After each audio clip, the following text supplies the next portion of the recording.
A session in the European Parliament has condemned Turkey's military presence in Syria as part of a broader look at the crisis in that country. Sweden's Kurdish community is in uproar over the potential extradition of Ferit Celik, a Kurdish man, to Germany. Celik's case is emblematic of systemic bias, supporters say.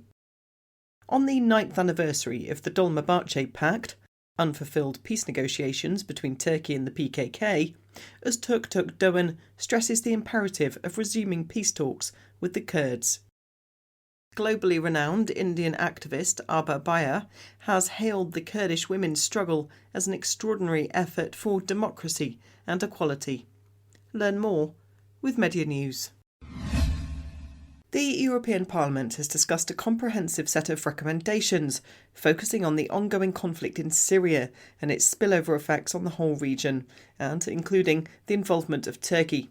An extensive and detailed report on the situation in the region, which was presented to the plenary session on Tuesday, calls for a joint effort by the European Union, member states and the international community to address these issues.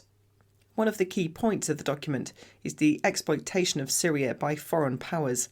It deplores the presence of Iranian, Turkish and Russian military bases and militia in Syria, and calls for an international effort to continue the fight against ISIS. Specifically, the report condemns Turkey's unilateral military actions and occupation of northern Syria, particularly targeting Kurdish-held areas.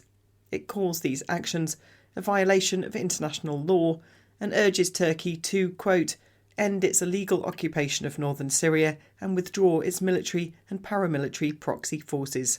The Turkish parliament recently voted to extend its military presence in Syria, having been actively involved in large-scale military operations inside Syrian territory, targeting Kurdish-held areas both directly and through proxies. Sweden's Kurdish community has strongly condemned the arrest and potential extradition to Germany of a 36-year-old Kurdish man, Ferit Celik, who holds Turkish citizenship. The Democratic Society Centre in Sweden urged support for his release and an end to what they described as the criminalisation of Kurds. In a statement on Tuesday, the group highlighted that Celik's case was emblematic of systemic bias and called for the protection of Kurdish rights. The court's decision on Monday to consider his extradition over a German arrest warrant has raised serious concern about the risk of persecution should he subsequently be sent to Turkey. Celik's arrest, following a summons by the security police, has ignited outrage among the Kurdish diaspora and their supporters. The Democratic Society Centre argued that there is no legal basis for Celik's extradition and framed his detention as part of a larger pattern of repression against Kurdish activists in Europe. Globally renowned Indian artist Abha Baya has hailed the Kurdish women's struggle as an extraordinary effort for democracy and equality.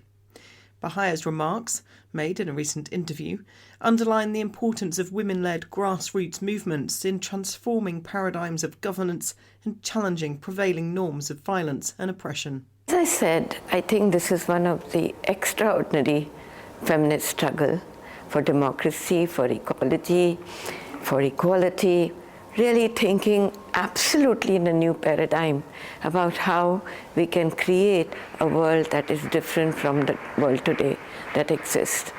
I think it's also very important that they are talking about the total openness to create a grassroots kind of movement where women play the central role as feminists, as activists, and also very important imagination for a world that can give a different kind of model for governance, a very different model than what exists today.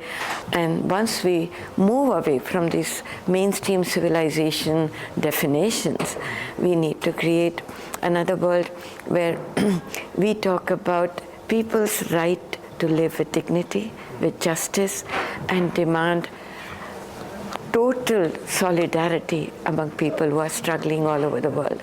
So I think feminist movement, in the global feminist movement, must learn from the Kurdish feminist movement. Restarting peace negotiations with the Kurdish community in Turkey is vital, said Öztürk Doğan on the 9th anniversary of the Dolmabahçe agreement, a significant but unfulfilled venture to resolve the Kurdish question. Formerly of the Committee of Wise Persons, tasked in the 2013-15 peace process between the PKK and the Turkish government, Turkdoğan is currently pro-Kurdish Dem Party co-mayoral candidate for Ankara. Turkdoğan said that the government's withdrawal from the Dolmabahçe agreement was a missed opportunity for peace. He stated, "If Turkey genuinely intends to surmount this crisis, it must reconcile with the Kurds and ask, where did we leave off?" He lamented the lack of appreciation for the potential of the agreement, especially its stand against coup processes. Turkdoğan pointed to the humanitarian impact of the expanded conflict zones within and beyond Turkey's borders, including Kurdish regions in Syria, Iraq and Iran, and condemned the country's slide towards authoritarianism.